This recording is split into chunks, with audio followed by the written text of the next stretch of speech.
आप सभी का मैथ नोट्स के इस यूट्यूब चैनल पे स्वागत है।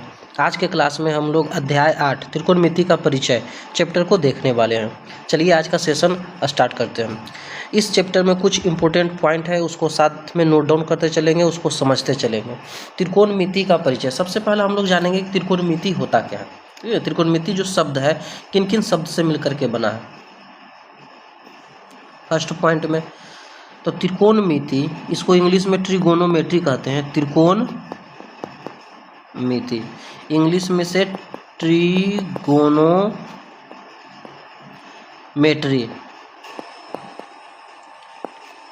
त्रिकोणमिति को इंग्लिश में ट्रिगोनोमेट्री कहते हैं। और यह शब्द है 3 ग्रीक शब्द से मिलकर के बना है। त्रिकोणमिति शब्द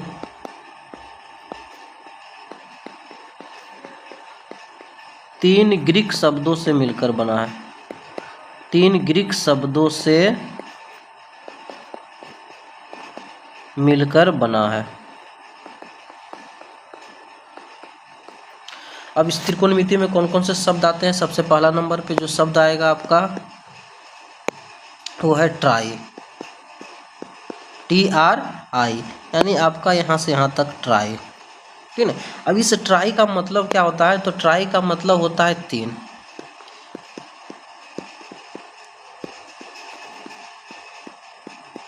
जिसका अर्थ 3 होता है।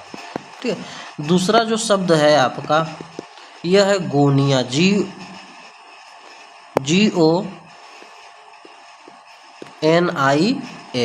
गोनिया। गोनिया कहने का मतलब होता है, इसका मतलब कौन होता है। ठीक है, जिसका अर्थ कौन। और गोनिया शब्द को ही यहाँ पे प्रयोग करके, ठीक है, ये बना दिया गया है ट्राइगोनो। उसके बाद थर्ड नंबर पे जो शब्द आते हैं, तीसरा जो है वो है मेट्री। ठीक है, इसको हम लोग ग्रीक शब्द में मेट्रोन से ये लिया गया है। ग्रीक शब्द में यह मेट्रोन से METRON, मेट्रोन शब्द से लिया गया है, जिसका अर्थ है माप। जिसका अर्थ क्या है, माप है। अर्थात हम लोग कह सकते हैं त्रिकोणमिति शब्द 3 ग्रीक शब्द ट्राई, गोनिया और मेट्रोन से लिया गया है। ट्राई का मतलब 3 होता है, गोनिया का मतलब कोण होता है, मेट्रोन का मतलब माप होता है। इस तरह से हम लोग क्या कह सकते हैं कि 3 कोणों की माप, 3 कोणों की माप, 3 कोणों की माप त्रिकोणमिति को दर्शाता है। अर्थात हम लोग 3 कोण की माप किस में पढ़ते हैं, त्रिभुज में पढ़ते हैं। त्रिकोणमिति का अर्थ त्रिभुज के कोणों की माप है। अर्थात हम लोग कह सकते हैं कि त्रिकोणमिति त्रिभुज के कोणों की माप है। त्रिभुज के कोणों की माप है।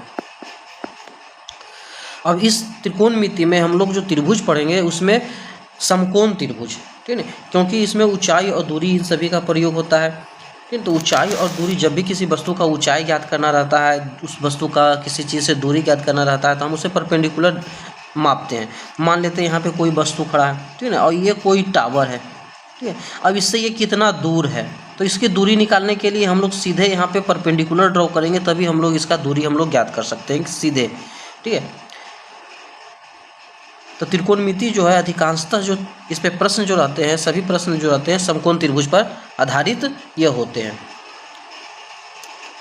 अब उसके बाद दूसरा टर्म जो हमको इसमें समझना है वो है त्रिकोणमिति अनुपात।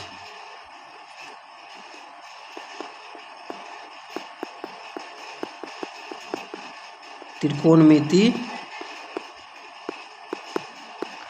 अनुपात,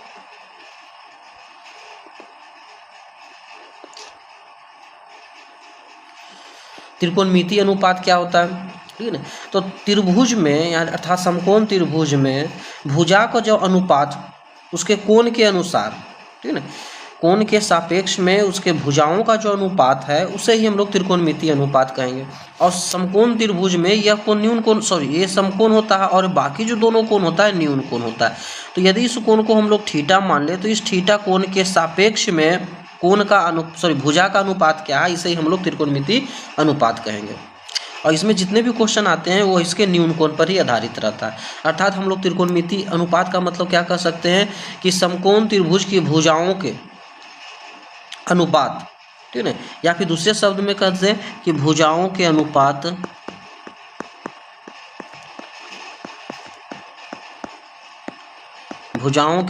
न्यून कोण के सापेक्ष त्रिकोणमितीय अनुपात कहलाता है। त्रिकोणमितीय अनुपात कहलाता है।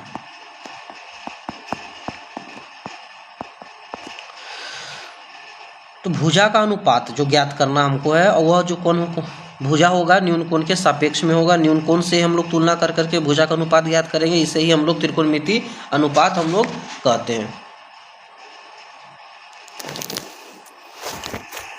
अब इसके बारे में समझते हैं, त्रिकोणमितीय अनुपात के बारे में हल्का समझते हैं। यदि हम लोग मान लेते हैं कि यह एक समकोण त्रिभुज है, यह एक समकोण त्रिभुज है, जहाँ इसका नाम हम लोग डाल देते हैं ए है, ये बी है और ये सी है। बी कोण क्या होगा? समकोण होगा। तो यह कोण मान लेते हैं न्यून कोण होगा, थीटा डिग्री होगा। यदि मान लिए कि कोण थीटा है, तब ऐसी स्थिति में यदि हम लोग कहें कि साइन थीटा यानी इस कोण के सापेक्ष में भुजा का अनुपात क्या होगा, अर्थात यदि हम लोग साइन थीटा का यूज करते हैं तो साइन थीटा का मतलब क्या होगा? तो साइन थीटा क्या जानते हैं हम लोग? तो लंब बटा कर्ण होता है। तो थीटा के सामने वाला साइड हमेशा लंब होगा। थीटा के सामने वाला साइड क्या कहलाता है? तो थीटा के सामने वाला साइड लंब होगा, और ये आधार होगा, और ये साइड हमेशा कर्ण होगा। समकोण त्रिभुज की सबसे बड़ी भुजा क्या होती है? कर्ण होती है। तो इसमें क्या ध्यान देना है कि जो लंब और आधार है यह कोण पर निर्भर रहता है। यदि कोण यहाँ पर है, ये आपका सी पर कोण बन रहा है, तो इसके सामने वाला साइड लंब होगा। यदि कोण ए के स्थान पे बनेगा तो ए के सामने का साइड अर्थात बी सी लंब हो जाएगा। तो साइन थीटा यहाँ से क्या होता है? लंब बटा कर्ण। लंब बटा कर्ण। लंब का मतलब यहाँ पे ए बी हो जाएगा और कर्ण का मतलब ए सी। अब यदि इसी का हम लोग कॉस के साथ इस कोण का रिलेशन निकाले कि कॉस के साथ इसका भुजा का अनुपात क्या होगा, तो कॉस थीटा। कॉस थीटा बराबर क्या जानते हैं? तो कॉस थीटा बराबर हम लोग जानते हैं आधार बटा कर्ण। आधार बटा कर्ण। तो आधार यहाँ पे कौन है? तो आधार आपका बी सी है, और कर्ण कौन है? तो कर्ण आपका ए सी है। आधार बटा कर्ण हो जाएगा ये। उसके बाद यदि tan थीटा का हम लोग बात करते हैं तो tan थीटा बराबर क्या जानते हैं? तो लंब बटा आधार जानते हैं। लंब बटा आधार। तो यहाँ पे लंब कौन है? तो लंब आपका ए बी। आधार कौन है? तो आधार आपका बी सी है। ठीक, ये सभी त्रिकोणमितीय अनुपात है। अगला जो पॉइंट हम लोग लिखेंगे, नोट डाउन करेंगे कि त्रिकोणमितीय अनुपात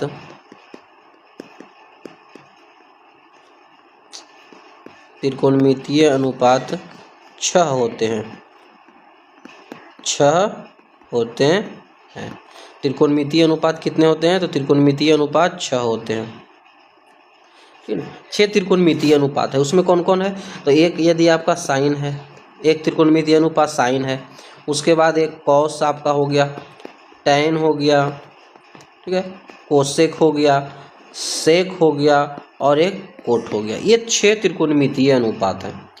यदि एंगल के सापेक्ष में दे दे ए के, तो सभी के साथ लगा सकते हैं। Sine A, cos A, tan A, cosec A, sec A, cot A. सी के साथ दे दे तो साइन सी, कॉस सी। यदि थीटा के साथ दर्शाया जाए इसको तो sine theta, cos theta, tan theta, cosec, sec और कोट थीटा। ये कुल 6 त्रिकोणमितीय अनुपात है। इसी पे हम लोग त्रिकोणमिति पढ़ेंगे, इन सब का हम लोग अध्ययन करेंगे। ठीक है, अब यहाँ पे आते हैं कि जैसे हम लोग ये साइन का यूज करते हैं, साइन, कॉस, टैन, तो ये किसी का संक्षिप्त रूप है। ठीक है, तो उसको हम लोग जानेंगे कि साइन आखिर किसका संक्षिप्त रूप है। तो यहाँ एक लिखते हैं त्रिकोणमितीय अनुपात। त्रिकोणमितीय अनुपात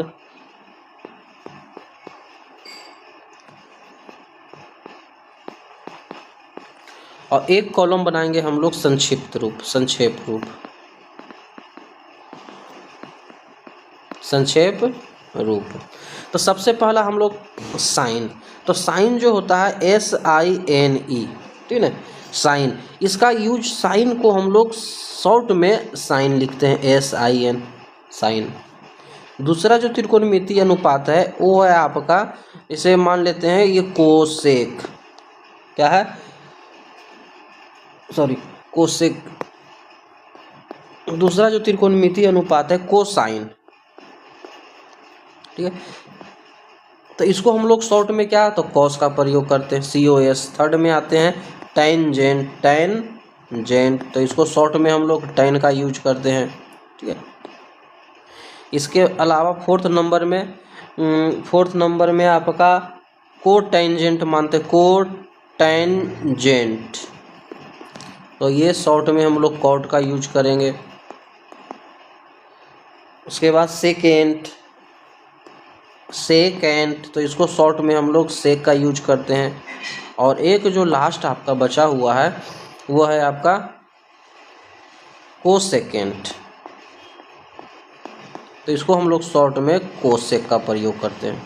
तो ये त्रिकोणमितीय अनुपात कुल 6 है जिसको हम लोग शॉर्ट में यूज करते हैं यहाँ पे, ठीक है। तो साइन का शॉर्ट रूप होता है साइन, SINE, साइन, ये आपका, इसको शॉर्ट में हम लोग साइन यूज करते हैं। कोसाइन को शॉर्ट में कॉस यूज करते हैं। टेंजेंट को शॉर्ट में टेन लिखते हैं। कोटेंजेंट को कॉट, और सेकेंड को सेक, और कोसेकेंड को कोसेक का यूज करते हैं, ठीक है।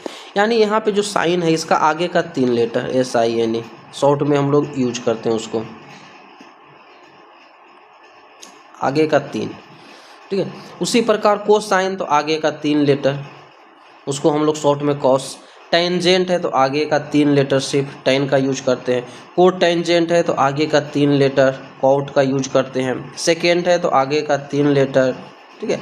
यदि कोसेक का यदि हम आगे का 3 लेटर यूज करते हैं तो कोसेकेंड को हम लोग कॉस यदि यूज करते हैं आगे का 3 लेटर, तो कॉस यूज है, इसलिए यहाँ पे हम लोग कोसेक का यूज करते हैं। यानी यहाँ पे हल्का सा लेटर बढ़ जाता है, 3 और 2 5 लेटर इसका यूज करते हैं, इसको शॉर्ट के रूप में यूज करने के लिए, ठीक है। तो ये त्रिकोणमितीय अनुपात याद रखना है। यहाँ पे ये शॉर्ट रूप यहाँ पे है आपका दिया हुआ है, जिसका हम लोग यूज करते हैं, साइन, कॉस, टेन, कॉट, सेक और ये कोसेक। ये त्रिकोणमितीय अनुपात है जिसे हम लोग शॉर्ट के रूप में यूज करते हैं।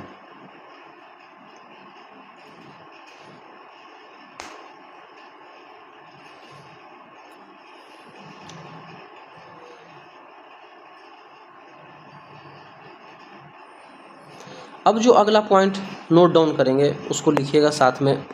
जैसे यदि हम लोग मान लेते हैं कि साइन A लिखा हुआ है, ठीक है, तो साइन A कहने का मतलब है यदि कोई समकोण त्रिभुज दिया हुआ है यदि, ठीक है, तो यहाँ पर यदि ये मान लेते A है, B है, ये C है, तो साइन A का मतलब कि इस A का, कोण A का साइन के तुलना में, साइन के साथ इसका रिलेशन क्या है, ठीक है। ऐसा नहीं कि साइन A का मतलब हो गया कि साइन इंटू A, साइन और A का गुना नहीं है, यह जो है इस कोण का साइन के साथ रिलेशन बताता है, ठीक है। साइन A एक संकेत है, इसको याद रखिएगा। साइन A क्या है, एक संकेत है। यह साइन और A का गुणनफल नहीं है,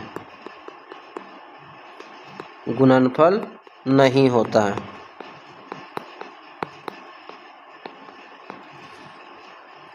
ये बात यहाँ पे ध्यान देना है। इसके अलावा यदि आपका लिखा हुआ रहे कि tan A चाहे tan B का बात रहे, तो सेम वही समझना है कि इस कोण B का tan के साथ संबंध, ठीक है, न कि tan इंटू B है, इस B का tan के साथ क्या संबंध है, ठीक है, tan के तुलना में, tan के संदर्भ में इस कोण B का अनुपात क्या होगा, ठीक है। सिंपल सी बात यहाँ पे याद ये रखना है कि tan B का मतलब, tan B जो है एक सांकेतिक रूप है जो B कोण का tan के सापेक्ष में इसके भुजा का अनुपात दर्शाता है, ठीक है। ये नहीं कि यहाँ पे tan इंटू B लिखा हुआ, तो ये बात क्या है, ये आपका गलत है। tan इंटू B नहीं है, यह कोण B का tan के साथ में इसके भुजा का अनुपात का संबंध दर्शाता है, ये बात याद रखना है। अब बढ़ते हैं अगले पॉइंट की तरफ।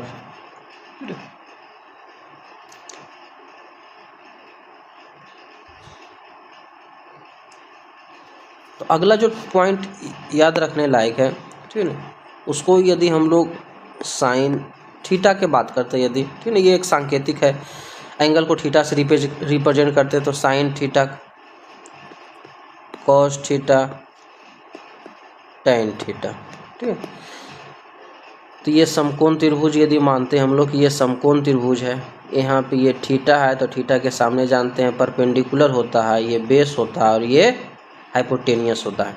तो पी का मतलब ये लंब हो गया, आधार हो गया, कर्ण हो गया। हिंदी में यदि लिखा जाए तो ये लंब है, ये आपका आधार है और ये साइड आपका कर्ण है। तो रिलेशन क्या बनता है sign theta cos theta tan theta का? एक ट्रिक है, ट्रिक से भी हम लोग याद रख सकते हैं। तो पंडित भोला प्रसाद हरी हरी बोल, ठीक है। साइन कॉस और टेन का इनके भुजा के साथ जो अनुपात है, इसको एक ट्रिक के माध्यम से भी याद रख सकते हैं। Sine theta cos theta tan theta, पंडित पी से हो गया आपका पंडित, याद रखेंगे पंडित भोला प्रसाद, नीचे वाला हरी हरी बोल। अब इसी को यदि हिंदी में लिखे हम लोग, पी का मतलब लंब हो गया तो परपेंडिकुलर तो लंब, और हाइपोटेन्यूस का मतलब हो गया कर्ण, तो लंब बटा कर्ण साइन थीटा हो गया। कॉस थीटा बी का मतलब बेस यानी आधार बटा कर्ण, रिलेशन आपका बनेगा यहाँ पे आधार और कर्ण का रिलेशन होगा। टेन थीटा लंब और ये किसका रिलेशन होगा? बी का मतलब बेस आधार का रिलेशन होगा, ठीक है।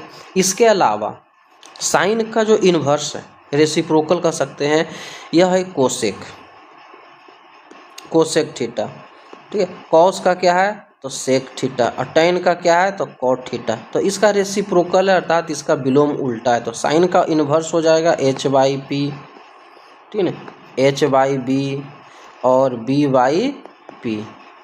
तो ये हो जाएगा आपका कर्ण बटा लंब, कर्ण बटा लंब। दूसरा हो जाएगा कर्ण बटा आधार हो जाएगा सेक थीटा का, और कॉट का हो जाएगा आधार बटा लंब।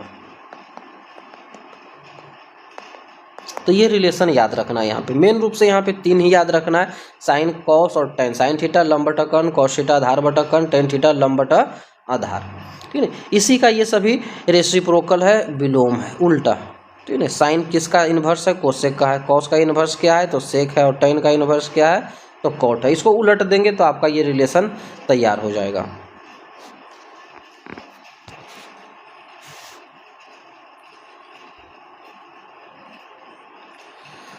अब बढ़ते हैं अगले पॉइंट की तरफ।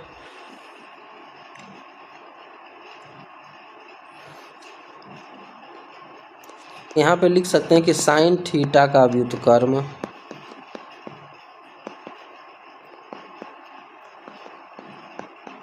कोसेक थीटा, कॉस थीटा का व्युत्क्रम, तो कॉस का क्या होता है? तो सेक थीटा होता है, और टेन थीटा का व्युत्क्रम ये आपका हो जाएगा कॉट थीटा। अब व्युत्क्रम कहने का मतलब यदि 2/3 का हम व्युत्क्रम पूछें, 2/3 का व्युत्क्रम, तो व्युत्क्रम मतलब ये रेसिप्रोकल उल्टा, अर्थात जो हर में है अंश में हो जाएगा, अंश में है जो हर में हो जाएगा। तो 2/3 का व्युत्क्रम 3/2, और इस दोनों का प्रोडक्ट जो होता है कितना होता है? 1 होता है, ठीक है। तो व्युत्क्रम का प्रोडक्ट हमेशा कितना आएगा? तो 1 आएगा। तो यहाँ से जो फार्मूला बनता है उस फार्मूला को भी साथ में याद रखेंगे। यदि क्वेश्चन आपको दे दे कि sine theta into cosec theta, तो इसका जो मान होगा कितना होगा? 1 होगा।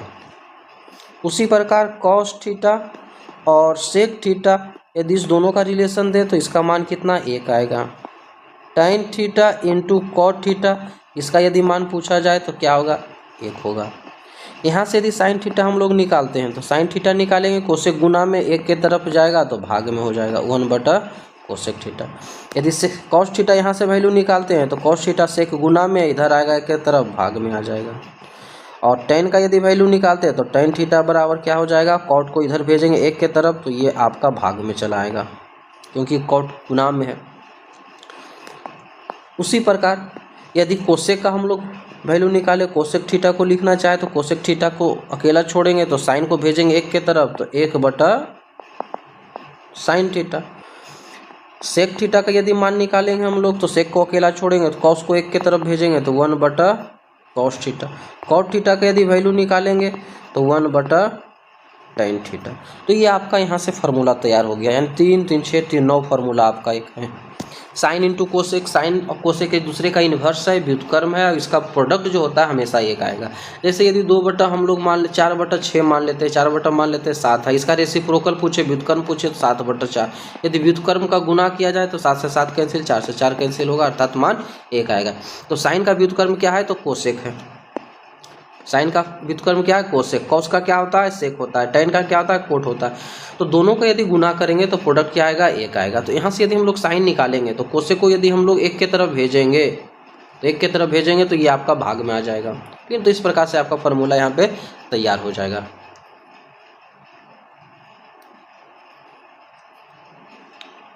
मेन रूप से याद करना आपको यहाँ पे साइन थीटा क्या होता है, लंब बटा कर्ण यानी भुजा के साथ अनुपात क्या होगा, इसको याद रखना है। उसके बाद ये सभी जो फार्मूला काफ़ी इंपॉर्टेंट है, इन सभी को जितने बार आप लिख करके रिवीजन कीजिएगा उतना बेहतर से ये समझ में आएगा और याद होगा। यदि इन सभी फार्मूला को आप याद रखिएगा तो आपका क्वेश्चन जो है आसानी से समझ में आएगा और सॉल्व भी जल्दी होगा। अब बढ़ते हैं अगले पॉइंट की तरफ। अगला जो पॉइंट है जो हम लोग पहले से पढ़े हुए हैं पाइथागोरस प्रमेय, उसको भी एक बार हम लोग रिवीजन कर लेंगे।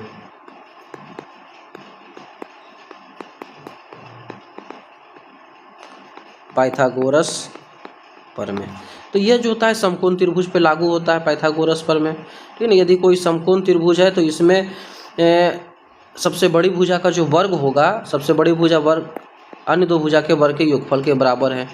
तो ये कर्ण होता है, ये लंब मान लेते हैं, यहाँ थीटा यदि है तो ये क्या होगा आपका नीचे वाला आधार। तो पाइथागोरस प्रमेय के अनुसार क्या हो जाएगा कि कर्ण का जो स्क्वायर होगा वो क्या होगा, तो वह लंब का स्क्वायर प्लस आधार के स्क्वायर के बराबर होगा। ठीक है, अब यदि यहाँ से हम लोग कहें कि नहीं हमको कर्ण निकालना है, सिर्फ कर्ण का वैल्यू निकालना है, तो ये स्क्वायर हटाएंगे तो इस पे क्या जाएगा, तो रूट अंडर आपका चल जाएगा। तो लंब स्क्वायर प्लस आधार स्क्वायर का ये क्या होगा, रूट अंडर हो जाएगा आपका। यहाँ पे मेन रूप से पाइथागोरस प्रमेय यहाँ पे आपका ये है, कर्ण का स्क्वायर बराबर लंब का स्क्वायर जोड़ आधार का स्क्वायर। इसी से यदि कर्ण निकालेंगे, कर्ण पे स्क्वायर है, स्क्वायर हटाएंगे तो इधर आपका दाएं साइड में आके रूट अंडर हो जाएगा। ठीक है, अब इसी से फार्मूला कैसे जनरेट होता है, यदि मान लेते हैं हम लोग लंब स्क्वायर निकालना रहे, लंब स्क्वायर निकालना रहे तो लंब स्क्वायर के साथ आधार प्लस में है, कर्ण के तरफ जाएगा तो माइनस में हो जाएगा। तो कर्ण का स्क्वायर माइनस आधार का स्क्वायर। ठीक है, और यदि यहाँ से कह दे कि लंब हमको निकालना रहे तब क्या करेंगे, तो स्क्वायर हटाएंगे तो इस पे क्या होगा, रूट अंडर। तो कर्ण का स्क्वायर माइनस आधार के स्क्वायर का ये रूट अंडर हो जाएगा। ठीक है, उसी प्रकार एक और फार्मूला यहाँ से निकाल सकते हैं, आधार का स्क्वायर। तो आधार का स्क्वायर निकालना रहेगा तो कर्ण की तरफ लंब को भेजेंगे तो लंब हो जाएगा, क्या हो जाएगा, माइनस में। तो कर्ण का स्क्वायर माइनस लंब का स्क्वायर। और यहाँ से यदि आधार की हम लोग बात करेंगे तो आधार निकालना रहेगा, स्क्वायर हटाएंगे तो इस पर रूट अंडर होगा। कर्ण का स्क्वायर माइनस लंब के स्क्वायर का ये रूट अंडर जाएगा। तो ये सभी एक ही फार्मूला से ये सभी जनरेट होता है। यदि आपको स्मरण में है, ध्यान में है कि यदि किसी को हमको अकेला छोड़ना रहे तो साइन किस प्रकार बदलता है, वो यदि ध्यान है तो आसानी से ये आपको समझ में आ जाएगा। जैसे मान लेते ये दिया हुआ कोई इक्वेशन है 2x + y = 10। यदि हम लोग कहें यहाँ से कि हमको y का वैल्यू निकालना है, तो y का वैल्यू निकालना है तो 2x जो इसके साथ है, y के साथ किस रूप में है, तो प्लस में। तो अंक के तरफ जाएगा यानी 10 के तरफ जाएगा तो प्लस वाला किस में चेंज होता है, तो माइनस में चेंज होता है। तो इसी कंसेप्ट का यूज करके हम लोग एक ही फार्मूला से 2-3 फार्मूला आप बना सकते हैं।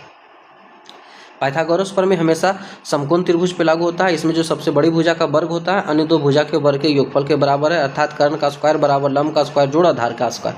इसका काफ़ी यूज होगा, इसलिए इन सभी को ध्यान में रखना है।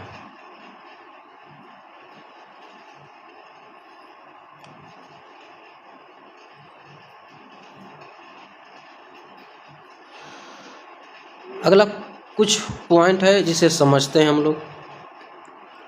जैसे यदि हम लोग मान लेते हैं, कहें कि यदि tan a का ये होल स्क्वायर कर दें तो इसका मतलब हम लोग इसको tan a into tan a को कितना बार लिखेंगे, 2 बार लिख सकते हैं। इसका पावर कुछ नहीं तो क्या है, 1 है, इसका भी क्या है, यदि मान लेते कुछ नहीं तो 1 है, इसका भी क्या है, 1 है। तो इसको हम लोग जब गुना में ठीक है ना। जब गुना किया जाए तो पावर क्या होता है, जुट जाता है, क्योंकि बेस सेम है तो 1 + 1 2। तो tan a का होल स्क्वायर को हम लोग डायरेक्ट tan स्क्वायर a भी लिख सकते हैं, ठीक है। यदि यहीं पे दिया रहे कि sin a का होल स्क्वायर है तो इसे हम लोग क्या लिखेंगे, तो sin स्क्वायर a लिखेंगे, ठीक है। sin स्क्वायर a होगा, साइन सिर्फ 2 बार गुना होगा, एंगल सेम का सेम रहेगा। ये नहीं कि इसे लिख करके हम इस प्रकार लिख दें कि sin स्क्वायर a स्क्वायर, तो ये आपका लिखने का तरीका गलत हो जाएगा यहाँ पे, क्योंकि जो कोण है a जो है a का साइन के साथ, कोण का साइन के साथ क्या अनुपात इसके भुजा का है उसको दर्शाता है यहाँ पे। तो sin a का होल स्क्वायर यदि लिखा हुआ है तो इसका मतलब यदि हम इसका स्क्वायर तोड़ेंगे या फिर ब्रैकेट हटाएंगे तो साइन पे सिर्फ स्क्वायर जाएगा, न कि एंगल पे। जैसे मान लेते हैं हम लोग tan 45 है, ठीक है, डिग्री, इसका होल स्क्वायर दिया हुआ, तो इसको सीधे हम लोग tan स्क्वायर 45 डिग्री लिखेंगे, ये जो आपका सही है। यदि इसको हम लोग इस प्रकार लिख दें कि tan स्क्वायर, स्क्वायर है तो tan का भी स्क्वायर करेंगे, 45 का भी स्क्वायर करेंगे, तो ये आपका गलत हो जाएगा। एंगल फिक्स रहेगा, एंगल में किसी प्रकार का बदलाव नहीं होगा, सिर्फ tan cos sin जो भी दिया रहेगा त्रिकोणमितीय अनुपात उसका वह वर्ग हो जाएगा, ठीक है। या फिर इसके अलावा यदि क्यूब में रहे, जैसे मान लेते हैं cos a का पावर 3, इसका मतलब इसको हम लोग cos क्यूब, cos का पावर 3 a, ठीक है ना, इस प्रकार हम लोग लिखेंगे।